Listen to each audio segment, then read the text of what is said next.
Hey everyone, it's Ashton. Welcome back to the Haunted Corner. I hope you all had a wonderful holiday weekend. Today I have a very special episode for you guys. This is Cruise Ship Disappearances Part 1. This was a Patreon exclusive from November, and I'm excited to share it with you all. Part 2 will be available only on Patreon, so if you enjoy this episode, please be sure to head over to Patreon and join us at the $1 per month level on up. Not only will you be supporting the show and helping us grow, you'll have access to Part 2 of Cruise Ship Disappearances, plus the Patreon exclusive episodes that are added monthly, and you'll have access to upcoming episodes early. So head on over there after this episode, and I hope you enjoy it.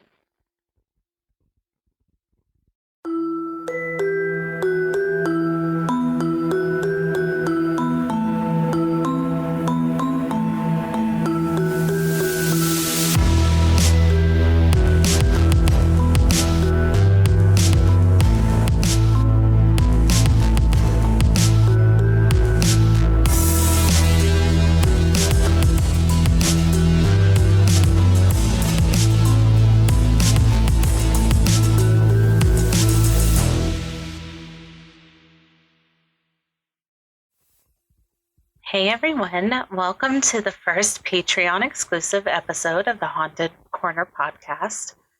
If you're listening to this episode, thank you for your support. Today we're going to be diving into something that has intrigued me and kept me up at night. I've been on a few cruises before, and while I did really enjoy them, there is an isolation that you feel when you're at sea, especially at night, that you really just can't explain. On average, approximately 200 people go missing from cruise ships each year. And these are the stories of just a few of them. The first disappearance that we'll be discussing today is Ariel Marion. On September 16th, 2012, Ariel, who was 16 at the time, embarked on a 7-day Royal Caribbean cruise with her mother, Vera Marion. It was their very first cruise, and it was an award from Vera's job for her job performance. Ariel was celebrating something at the time as well. She was looking forward to a new modeling job that she had just gotten. The mother and daughter duo were sharing a cabin with a balcony on deck 11. And they were part of a group of about 600 people. The two women attended a reception to celebrate the beginning of the cruise, and this reception ended around 6:30 p.m., at which point they decided to go back to their room. Around 8 o'clock p.m., Ariel told her mother that she was going to go to the pool while her mother took a quick nap before a dinner meeting that she had scheduled for 8:30 p.m. with members of the group. She woke from her nap and headed to her dinner appointment, and then a call came in from a woman to the ship's emergency number, and she reported that she felt something or someone had fallen from the deck above her and brushed her arm as it passed by. While Vera was at dinner around 9:30 p.m., she was pulled aside by cruise ship personnel who began asking her if her daughter could swim and questioning her whereabouts that night. Her mother claims that she was asked to write out a statement, but she refused to. So then one of the security guards wrote out a statement, and they insisted that she signed it. She was kept in a secluded area until they confirmed that her daughter had gone overboard approximately 47 miles off the coast of Fort Lauderdale. She was then put in a wheelchair and kept in a room that was barred from visitors. So she was forced to move to another cabin and was denied access to her personal belongings for the remainder of the trip. Vera claims that that night there were a few employees at the reception who were showing interest in Ariel and asking to meet her later on. An emergency call was not put out until 11:30 p.m., according to the U.S. Coast Guard's report on the search. The official search began at 1:20 a.m. The search was ultimately called off on September 18th, and no sightings of Ariel have been reported since. Her mother believes that had the cruise line acted faster, she may have been able to be rescued. An FBI investigation is currently ongoing, but as of today, there's no new information on her disappearance. The next disappearance that we'll be discussing is George Allen Smith. George Allen Smith was 26 years old when he married the love of his life of 3 years, Jennifer Hagel, and the two set sail on a 12-day Mediterranean cruise on the Royal Caribbean Brilliance of the Seas for their honeymoon. The cruise was stopping in Italy, Turkey, and Greece, among a few other locations. On July 5, 2005, after eating dinner with his new wife aboard the ship, it's thought that George fell overboard somewhere in the middle of the ocean between Greece and Turkey. There was evidence that suggested foul play was involved after blood was found inside the cabin as well as on the side of the ship, indicating that George may have fallen or been pushed overboard and drowned at some point early that morning. The police immediately suspected homicide, and the FBI announced that they would be assisting in the investigation on July 29, 2005. The family claims that they weren't notified that the Turkish police were conducting a criminal investigation or that there were suspicious circumstances surrounding George's disappearance. They also claim that there were eyewitness reports of fighting in his room.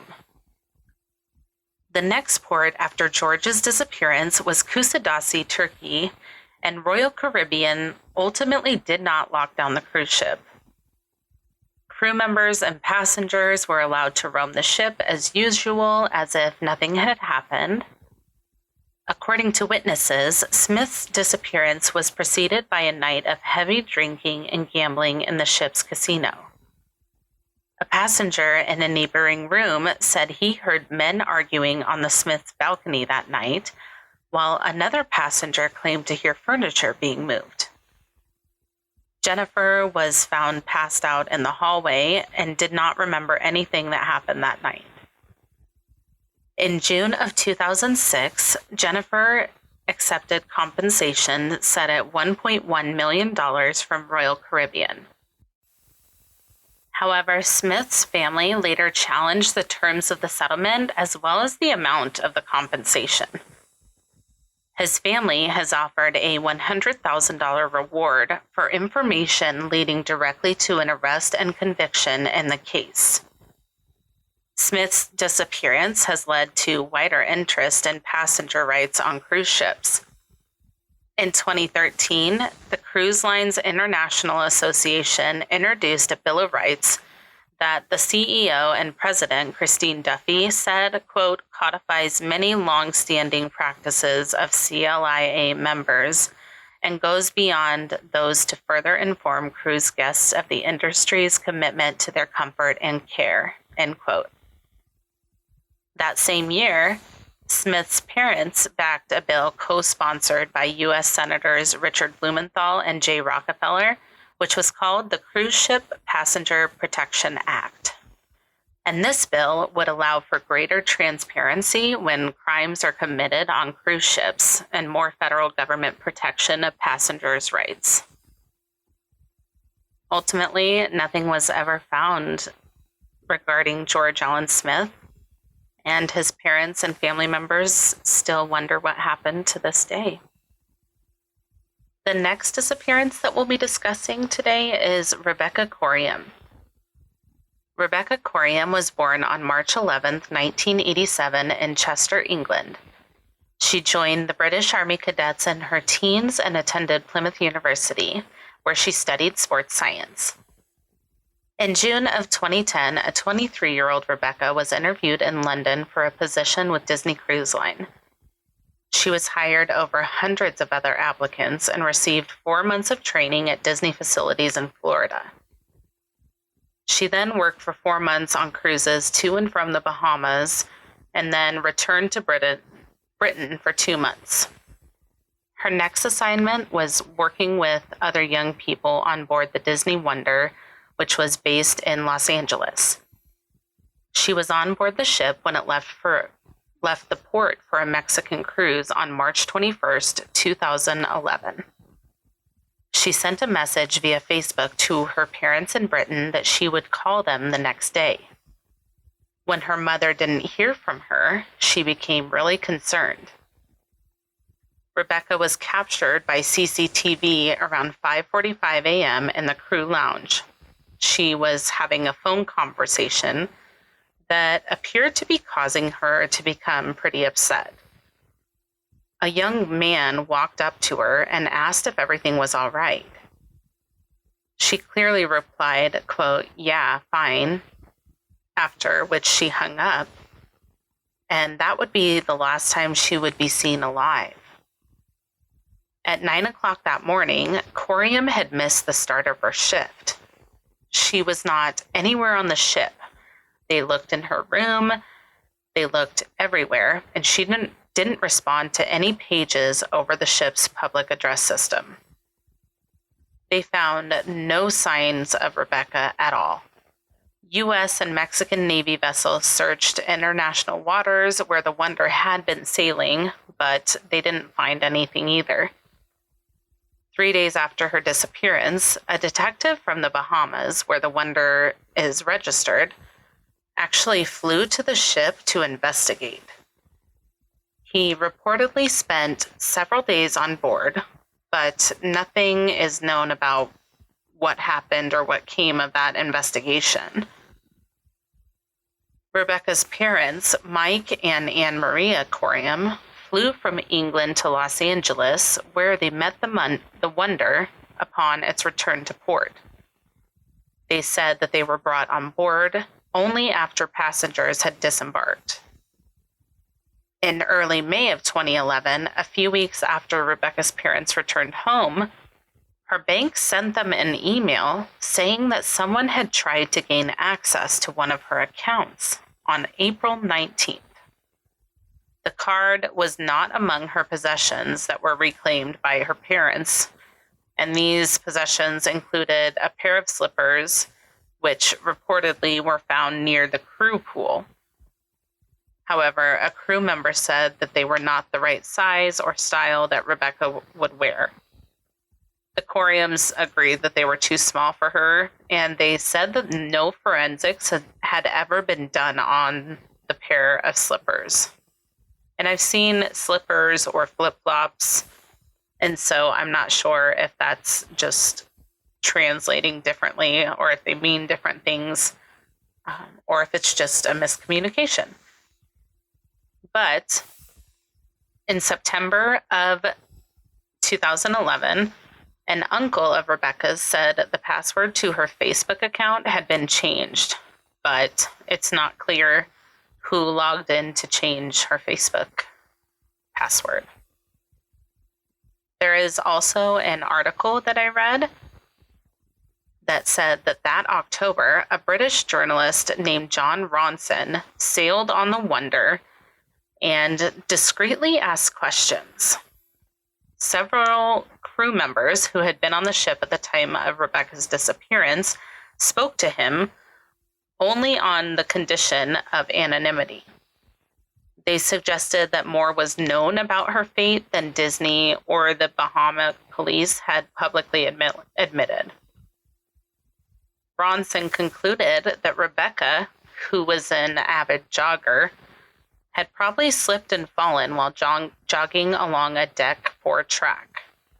However, none of the security cameras in that area showed any sign of her. A crew member did tell the journalist that Rebecca had gone overboard from the crew pool on deck 5, and that this was common knowledge on board. And they said, quote, "Disney knows exactly what happened. Everything here is taped," end quote. There was a person whose name I saw as Melissa, who had last seen Rebecca at 11 o'clock p.m. the previous night. She told Ronson that she believed that she had gone out to the crew pool which was one of Rebecca's favorite places on the ship, and wanted to maybe be alone and relax for a little while. And while there, she might have climbed up and sat on the wall, and then she could have fallen over. And she said that Bex was a bit of a risk taker. Melissa also didn't believe that the slippers that were allegedly found near the pool were Rebecca's. She said, quote, "Mike and Ann showed them to me. They were too big. They weren't her style. They were pink and flowery and Hawaiian. I'd never seen her wear them. Why didn't Disney come to me or her girlfriend and say, 'Can you identify these as Bex's?'" End quote. In 2016, private investigators who were working for the family said that they had conclusively established that the footwear did not belong to the couple's daughter. Not only were they not in a style that she would have worn, they noted that they had another crew member's name and cabin number written on them. So her parents said that this led them to strongly doubt Disney's claim that they had been found in the pool area, as well as its theory that Rebecca was swept or fell overboard from there. It was also noted in the video of the phone call that Rebecca's clothes appear very large, and her friends and fellow crew have speculated that they may have been someone else's clothes, possibly a male's clothes. Her parents said, quote, "We've never believed she simply disappeared overboard and drowned. Maybe she fell in the water and was picked up by a fishing boat. Maybe she lost her memory and is in a little village in Mexico. Maybe she was attacked. Maybe she was on board after all and got off." End quote. Ultimately, no further information regarding her disappearance has been found. It's really devastating for her family, who continues to wonder if she's still out there to this day. Her family has criticized the way the case was handled, and they're joined in this criticism by the British government. They claim that they have never received any updates from Disney regarding her disappearance. The family also claims that Disney broke protocol by not turning the ship around to go look for Corium. The captain gave searchers the wrong coordinates, and employees weren't thoroughly interviewed about her disappearance. Ultimately, Rebecca's family is still waiting for answers. The final cruise ship disappearance that we'll be discussing in this episode is the disappearance of Christopher Caldwell.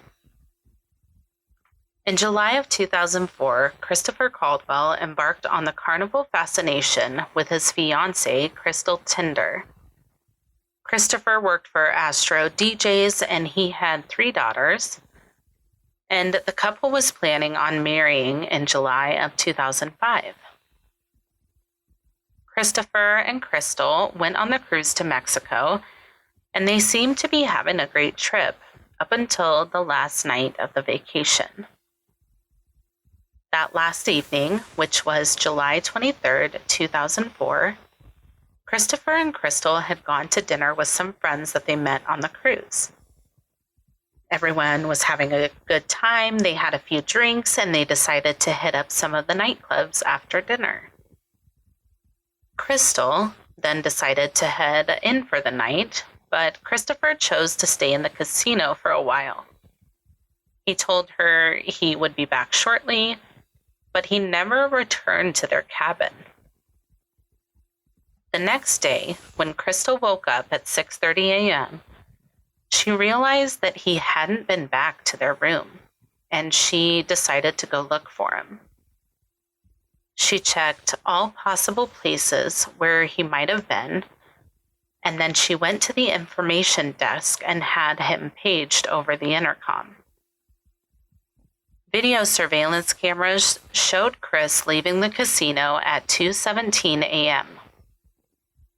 Interviews were conducted, and the crew members revealed that a bartender saw Chris on the promenade deck at 3:30 a.m. And he claimed that Chris appeared to be very drunk at the time. So the bartender kind of just let him go on instead of escorting him back to his room. and this has drawn some criticism on the internet. It's presumed that Chris fell overboard about 14 miles southeast of the Cape Florida lighthouse. The Coast Guard began an extensive search that lasted for more than 36 hours. During those searches, though, there was no signs of Chris. On the afternoon of July 24th, the Coast Guard called off the search, and Chris was presumed to be dead. As of 2022, there have been no reported sightings of Chris, and his body has never been recovered. Thanks for tuning in to the very first Patreon exclusive episode and part 1 of Cruise Ship Disappearances. This is part 1 of 2, so we will be back in a couple weeks for more, and I hate that there are more, but there are a lot more to discuss. So follow us on social media at The Haunted Corner on Instagram, Facebook, YouTube, and TikTok. Regular episodes will be available in your feed on Mondays and Thursdays. If you're enjoying the podcast, be sure to tell a friend. If you have a case suggestion, please send it to thehauntedcorner@gmail.com or submit it through the website. Until next time, be kind and take care of yourselves and others, and we'll see you in the next episode. Bye.